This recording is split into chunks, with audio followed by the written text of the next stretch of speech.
Elle portait un uniforme de marine, pas une étiquette disant « problème ». Pourtant, c'est ainsi qu'on l'a traitée. Jusqu'à ce que 4 hommes se lèvent. Daniel Freeman n'avait pas le luxe de s'asseoir ce jour-là. Pas même pour 5 minutes. 12 heures debout à Camp Pendleton, dont la moitié passée sur le champ de tir sous le soleil de Californie. L'autre moitié, elle l'avait consacrée à gérer une inspection surprise, qui avait complètement vidé ses forces. Ses bottes étaient couvertes de sable sec. Son uniforme de travail vert portait les traces du temps, délavé par l'usure, aminci au coude par des mois de service. Son écusson, rayé par les frottements, restait fièrement attaché à sa poitrine. Dans le vestiaire, l'horloge affichait 14h38. La remise de diplôme de son fils Jalen commençait à 15h30. Il lui restait exactement 52 minutes pour traverser Océan Cid et rejoindre l'auditorium avant que son nom ne soit prononcé. Elle saisit ses clés, enfila une veste légère à la hâte, et courut jusqu'au parking. Pas le temps de se changer. L'idée lui avait traversé l'esprit, peut-être une douche rapide, ou au moins un jean et un sweat. Mais non. Ce n'était pas la priorité. Elle lui avait fait une promesse. Et quand on promet à un garçon de 17 ans qui s'est levé chaque matin à 5 heures pendant 4 ans pour l'entraînement de basket, qui n'a jamais eu une seule retenue, qui l'aidait à préparer le dîner les soirs de garde. Alors on se montre. Peu importe ce qu'on porte. Elle s'engagea sur l'autoroute, une main sur le volant, l'autre serrant la colonne de direction. La circulation commençait déjà à se densifier. Son téléphone vibra sur le siège passager à un message de sa voisine, « Madame Alperne, on est déjà à l'intérieur. » Ils ont ouvert les portes en avance. « Tu veux que je te garde une place ?» Daniel répondit d'un message vocal rapide, « Merci. Je vous retrouverai. » « J'arrive. » Elle prit la sortie Arbor Drive un peu trop vite, mais maîtrisa parfaitement le virage. Au loin, elle aperçut le parking de l'auditorium scolaire, une mer de chaises pliantes, des banderoles flottant dans la brise tiède, et un groupe d'agents de sécurité vérifiant les billets à l'entrée. Daniel se gara à la hâte sur un bout de terre sèche à l'extrémité du lot. Pas le temps de chercher une vraie place. Elle coupa le moteur, inspira profondément, et baissa les yeux sur elle-même. Ses manches étaient tachées d'huile provenant de l'armurerie. Ses bottes couvertes de cendres blanches. Son regard avait cette lueur épuisée qu'on ne peut pas maquiller, celle de ceux qui se sont levés avant l'aube. Elle abaissa le pare-soleil, observa son reflet dans le petit miroir, et murmura. « C'est bien. Tu es sa mère. C'est tout ce qui compte. » Elle ajusta son nom sur sa poitrine et sortit dans l'après-midi encore chaud. En marchant vers l'entrée, quelques regards se tournèrent vers elle. Certains hochèrent la tête, d'autres fixèrent sans dire un mot. Mais Daniel avait l'habitude. Elle n'était pas là pour eux. Elle repéra Madame Alperne au fond de l'espace assis et s'y faufila discrètement. Quelques têtes se tournèrent à son passage, comme si quelqu'un était entré dans une église avec des bottes pleines de boue. Des murmures, bas mais aiguisés, la suivirent. Elle continua d'avancer, glissa dans une chaise pliante vide près de sa voisine, et posa ses mains sur ses genoux. « Tu as réussi », chuchota Madame Alperne avec un sourire. Daniel répondit d'un sourire fatigué. « Je n'allais pas rater ça. » Sur scène, l'orchestre de l'école accordait ses instruments. Le proviseur ajustait le micro. Daniel tourna les yeux vers la file de toges noires alignée près du gymnase. Elle vit Jalen immédiatement, grand, calme, les mains croisées dans le dos. Il balayait la foule du regard. Elle se redressa un peu, prête à lui faire signe, mais un lourd voile d'ombre coupa la lumière. 2 hommes en uniforme de sécurité se tenaient devant elle. L'un d'eux s'éclaircit la gorge. « Madame, nous allons devoir vous demander de nous suivre. » Daniel se tourna lentement. Il portait des polos marines avec le logo du lycée Crestmont brodé sur la poitrine. Ni policier, ni militaire.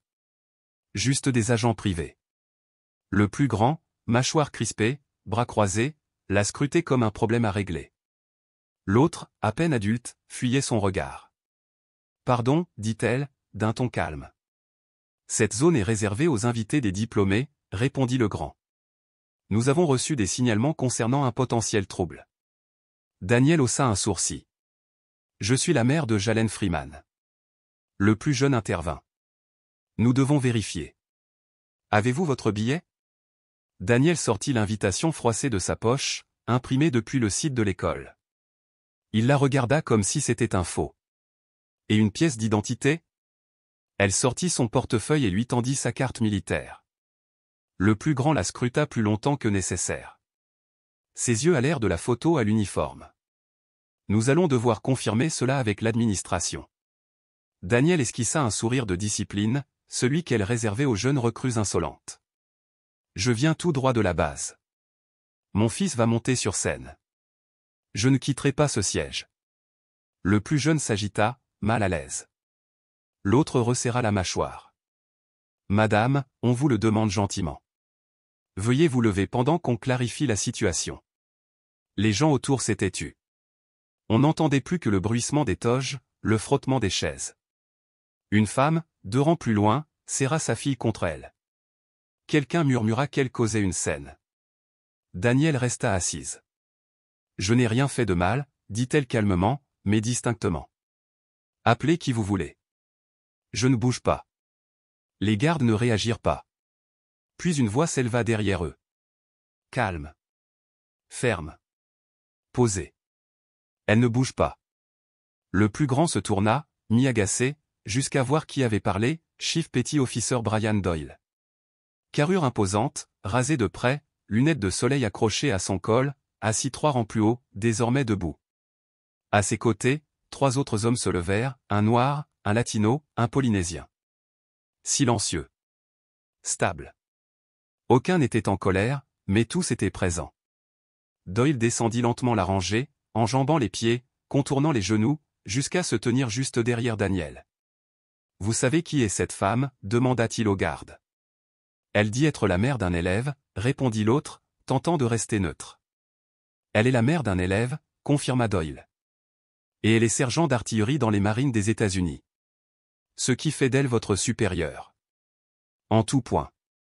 Les gardes échangèrent un regard. Le plus jeune fixait soudain le sol avec grande attention. Daniel ne bougea pas.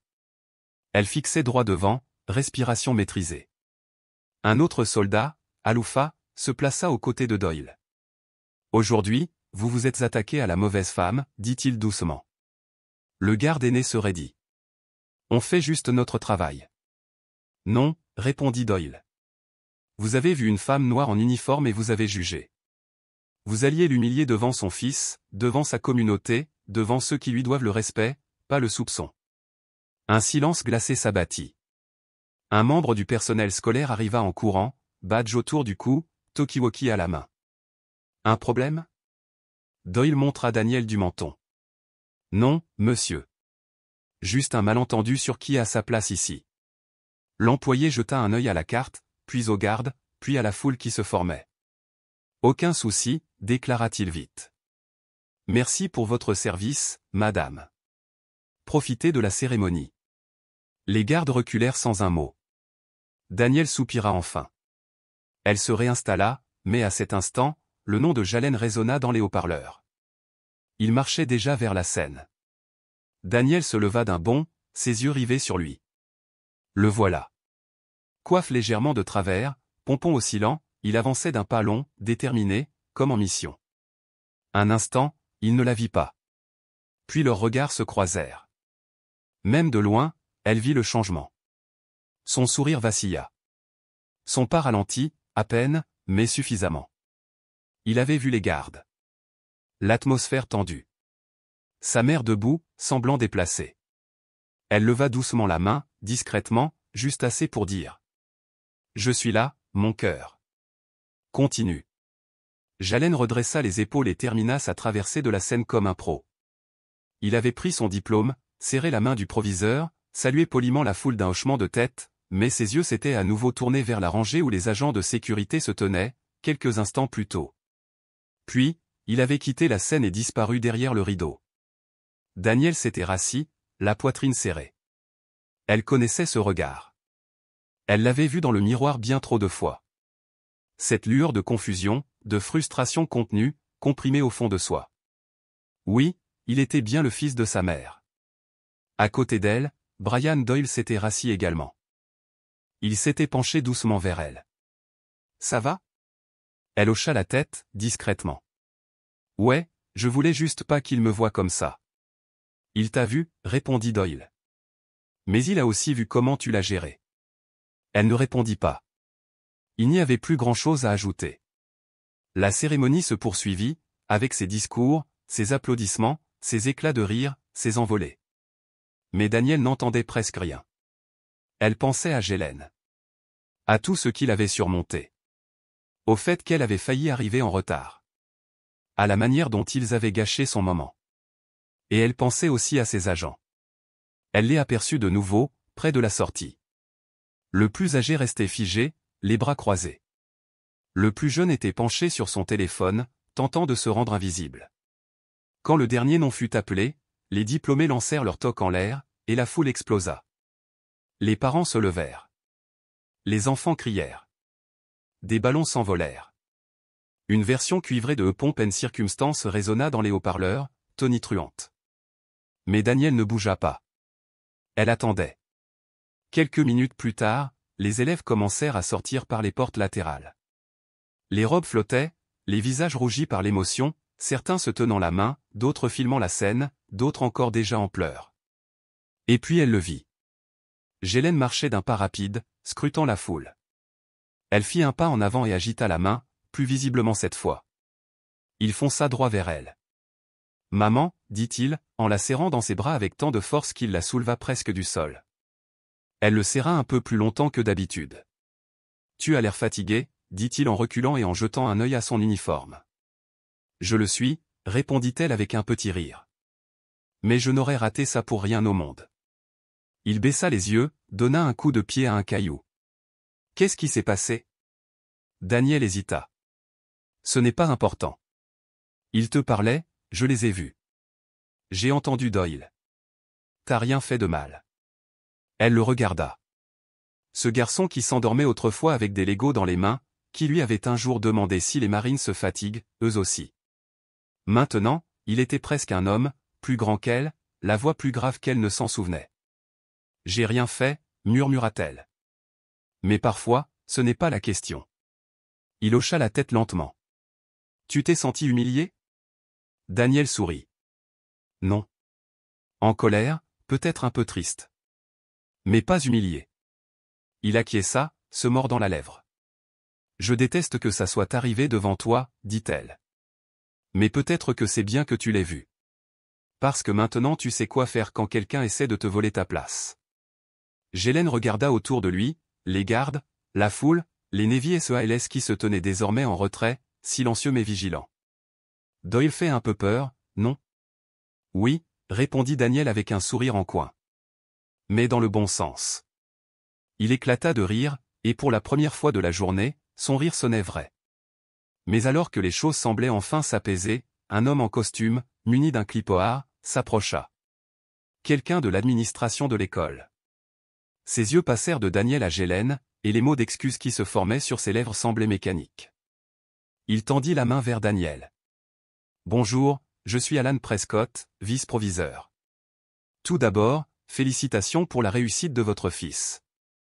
Un élève vraiment remarquable. » Daniel serra sa main, la poigne ferme mais fatiguée. « Merci. Je voulais m'adresser personnellement au malentendu de tout à l'heure.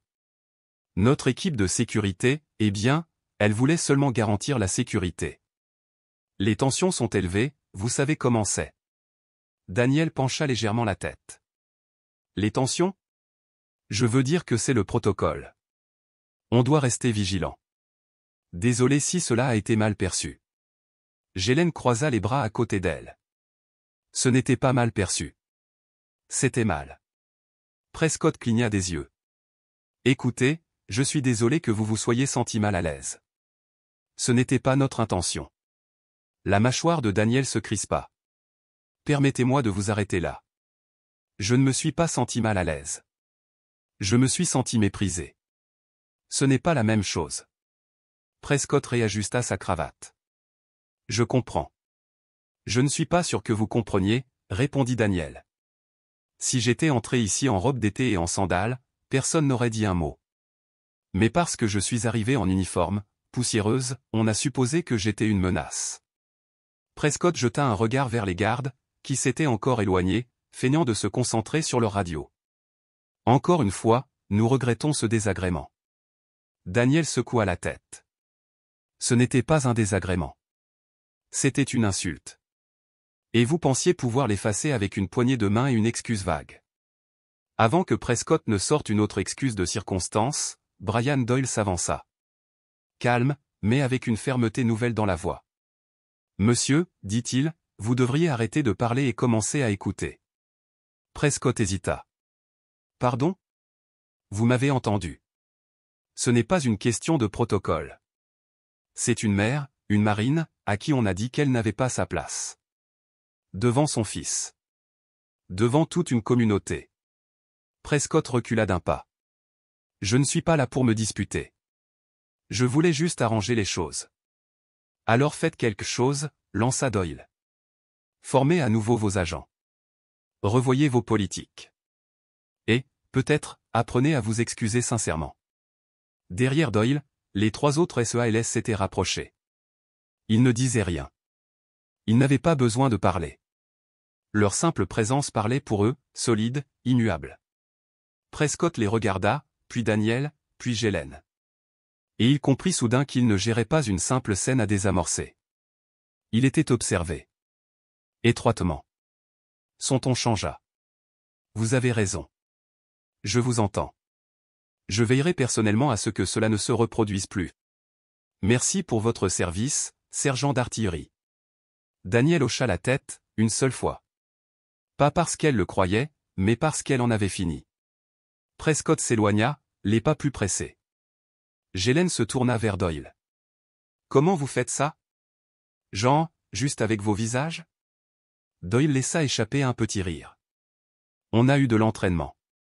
L'un des SEALS, Luis Mendes, parla enfin. Ta mère est plus coriace que nous. Nous, on fait du bruit.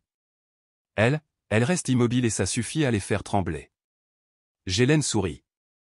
Mais ses yeux ne quittaient pas sa mère. Daniel leva les yeux vers lui. Je suis désolé que cette journée ait été gâchée. Il secoua la tête. Non. Elle n'a pas été gâchée. Elle est devenue encore plus importante.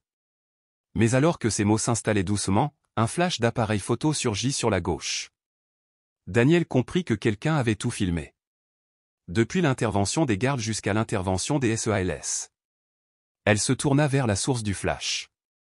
Une adolescente en sweat noir tenait son téléphone, vérifiant nerveusement l'écran. Son père était derrière elle, lui soufflant quelque chose, mais elle ne baissa pas le téléphone. Elle téléchargeait déjà la vidéo. Le premier réflexe de Daniel fut de marcher vers elle, pour lui demander de ne pas publier. Mais Ghislaine posa doucement la main sur son coude.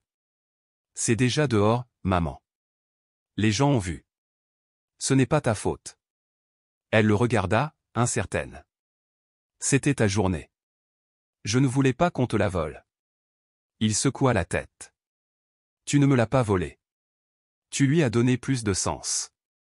Derrière eux, la vidéo circulait déjà comme une traînée de poudre. Des parents assis plus loin commencèrent à murmurer. Une femme désigna Daniel du doigt en parlant à son mari. Un homme en costume lui fit un signe de pouce levé en passant avec sa fille. Brian Doyle sortit son téléphone et tapa quelques fois. Déjà en train d'être partagé sur plusieurs forums militaires. Quelqu'un t'a appelé la mère marine silencieuse. Daniel cligna des yeux. Quoi ? Il sourit. T'as un fan club. Les gens aiment la vérité, surtout quand elle n'a pas besoin de crier. Un fan club ? Non merci, murmura-t-elle en riant à moitié. Mais elle sentait que quelque chose avait changé. Tous les regards n'étaient plus pleins de soupçons. Certains la saluaient d'un signe de tête. D'autres lui souriaient. Discret, mais sincère. Elle ne courait pas après les projecteurs. Tout ce qu'elle voulait, c'était voir son fils marcher sur cette scène, juste ça. Mais maintenant, l'histoire était sortie, et la vérité, elle, avait sa propre manière de faire du bruit. Un enseignant s'avança lentement, un homme noir plus âgé, vêtu d'un blazer froissé. Gunnery sergent Freeman ? Elle se tourna. Oui. J'ai vu ce qui s'est passé. Je travaille ici depuis 19 ans, j'en ai vu trop des choses comme ça, mais je voulais que vous sachiez que mon petit-fils est ici aujourd'hui, et je lui ai dit de chercher la force chez ceux qui se lèvent sans bruit. Alors, merci. Elle déglutit, sans trop savoir quoi répondre, et se contenta d'un signe de tête. Il lui serra légèrement l'épaule, puis disparut dans la foule. Jalen s'adossa à la barrière derrière elle. Tu crois qu'ils en parleront aux infos? Doyle intervint. Oh, sûrement. Mais ils vont se planter. Comme toujours. Alors, c'est quoi l'histoire vraie? Demanda Jalen. Daniel regarda son fils. Sa toge était froissée maintenant, le pompon à moitié arraché là où quelqu'un avait marché dessus. Ses baskets étaient couvertes de poussière, mais ses yeux, eux, restaient grands ouverts, curieux, vifs. Elle fit une pause. L'histoire vraie, dit-elle lentement, c'est savoir quand on a raison, et tenir bon quand quelqu'un essaie de t'enlever ça, même en silence, même fatigué, surtout quand on est fatigué. Il hocha la tête. À quelques pas, une autre mère s'approcha avec sa fille. Je voulais juste vous remercier pour votre service et pour la façon dont vous avez géré tout ça. Ma fille l'a vu. Moi aussi. Vous lui avez donné un exemple. Daniel esquissa un sourire poli. Dites-lui de marcher la tête haute, peu importe ce qui arrive. La fillette, 10 ans peut-être, acquiesça vivement, serrant fort la main de sa mère. Puis elles partirent. Doyle regarda Daniel. Ça va? Elle répondit avec un demi-sourire. Ouais, je crois bien. Mais alors qu'il commençait à se diriger vers le parking, Daniel aperçut à nouveau les 2 agents de sécurité, un peu en retrait près d'un tas de chaises pliantes, silencieux, comme s'ils ne savaient pas s'ils devaient s'excuser ou disparaître. Ils semblaient plus petits maintenant, non pas physiquement, mais dans leur présence. L'autorité qu'ils portaient plutôt s'était évaporée sous le soleil. Le plus jeune, mince, aux cheveux noirs, lui jeta un coup d'œil rapide avant de détourner les yeux. L'aîné, lui, se balançait d'un pied sur l'autre, comme s'il voulait dire quelque chose sans savoir comment. Daniel s'arrêta. Jalen remarqua son regard. Tu vas leur parler? Elle inspira. J'y pense. T'es pas obligé, dit-il. Je sais. Elle s'avança quand même. En la voyant, le plus âgé se redressa. Madame, commença-t-il. Mais Daniel l'interrompit doucement. J'ai pas besoin d'un discours. Il acquiesça, les yeux baissés. Je ne savais pas. Enfin, je n'ai pas regardé assez attentivement. Daniel le fixa. T'as pas assez écouté non plus. Il tressaillit. Je suis désolé. Vraiment. Le plus jeune finit par s'avancer. Moi aussi. J'ai juste suivi son exemple. Je me suis pas arrêté pour me demander pourquoi. La voix de Daniel resta calme. T'as pas besoin de m'expliquer. Mais peut-être que la prochaine fois, arrête de suivre et commence à réfléchir. Cet uniforme que tu as remis en question, c'est celui-là même que portent ceux qui protègent ton droit d'être là où tu es. Ils ne répondirent pas. Daniel fit un petit signe de tête et repartit. Près du parking, Brian Doyle et les autres SEALS disaient au revoir. L'un d'eux, Louise, tendit à Jalen un écusson plié pris sur son gilet. Pour quand quelqu'un essaiera de te dire qui tu es. Souviens-toi que tu le sais déjà. Jalen le serra dans sa main comme si c'était quelque chose de sacré. Doyle rejoignit Daniel. Tu vas t'en sortir? Je m'en sors toujours, dit-elle avec un vrai sourire cette fois. Toujours aussi têtue. Et toujours aussi fatiguée, ajouta-t-elle. Mais fière. Plus fière que fatiguée. Il lui tendit une franche poignée de main, puis l'attira dans une étreinte rapide. La prochaine fois que tu veux une place à une cérémonie, appelle à l'avance. On viendra plus tôt. Elle rit. Merci, mon frère. Ils se dirigèrent vers leur camion. 4 amis s'éclipsant à nouveau dans l'arrière-plan, silencieux, constants. Daniel se tourna vers Jalen. On y va? Ils marchèrent vers sa vieille voiture poussiéreuse. Pas très belle, mais solide. Comme elle. À l'intérieur, Jalen grimpa côté passager, tenant toujours l'écusson dans la main. Je peux te demander un truc? Vas-y. T'as jamais souhaité être restée silencieuse? Genre, ne pas t'être levée tout à l'heure? Daniel ne répondit pas tout de suite. Elle tourna la clé, le moteur tout s'appuie se mit à ronronner doucement. Non, dit-elle. Parce que si je me défends pas moi-même, qui t'apprend à te défendre, toi? Il la regarda. Son visage en disait plus que les mots. Elle lui prit la main. T'as bien agi aujourd'hui. J'ai rien fait. T'as écouté. T'as vu. C'est par là qu'on commence. Il s'adossa à son siège, laissant retomber la journée sur ses épaules. Ils quittèrent le parking, dépassant les chaises pliées et les ballons fanés, les agents, le bruit, pour revenir à leur vie. Mais avant même d'avoir parcouru la moitié de la rue, le téléphone de Daniel vibra. Cette fois, ce n'était ni un voisin ni un groupe de discussion. Un numéro inconnu, suivi d'un message qui la fit cligner des yeux. « Madame, êtes-vous disponible pour une interview concernant l'incident d'aujourd'hui ?» Daniel resta un moment figé, le pouce suspendu au-dessus de l'écran. Ghislaine jeta un coup d'œil. « Les médias ?» Elle hocha lentement la tête. « Ouais, sûrement une chaîne locale ou un blog qui cherche du buzz. »« Tu vas répondre ?» Elle ne répondit pas tout de suite. La voiture restait silencieuse, à part le souffle de la clim qui luttait contre la chaleur de début d'été. Elle posa doucement le téléphone dans la console centrale. « Pas aujourd'hui. » Ghislaine haussa un sourcil. « Pourquoi pas ?» Elle le regarda. « Parce que ce qui comptait est déjà arrivé. T'as marché sur cette scène. On a tenu bon. Qu'est-ce qu'il reste à dire ?» Il se renfonça dans son siège, les bras croisés, toujours l'écusson dans la main. « Tu crois qu'ils vont le publier quand même ?»« Probablement, dit-elle. Et les gens vont en parler. Se disputer dans les commentaires, prendre parti, écrire des trucs qu'ils diraient jamais en face. » Ghislaine sourit. « Tu parles comme tonton Ray. » Elle rit. Peut-être qu'il avait raison sur certaines choses. Ils arrivèrent à un feu rouge. Daniel jeta un œil dans le rétroviseur. Derrière eux, un père prenait des photos de sa fille sur le trottoir. Tous deux rayonnants. Des toques de diplômés, des câlins, des pancartes rigolotes, tout ce que cette journée était censée être. « T'es fâché que ça ait été gâché ?» demanda doucement Ghislaine. Daniel secoua la tête. « Pas gâché. Juste devenu réel. C'est le monde dans lequel on vit. Mais ça veut pas dire qu'on doit se taire. » Le feu passa au vert. Elle appuya doucement sur l'accélérateur. « Les gens pensent que la lutte est toujours bruyante, » dit-elle. « Mais parfois, ça ressemble juste à une mer qui reste assise pendant qu'on essaie de la faire partir. Parfois, c'est juste tenir bon assez longtemps pour que quelqu'un te voie. » Ghislaine regarda dehors, hochant lentement la tête. Ils s'arrêtèrent à une station-service au bord de l'autoroute. Daniel descendit pour faire le plein.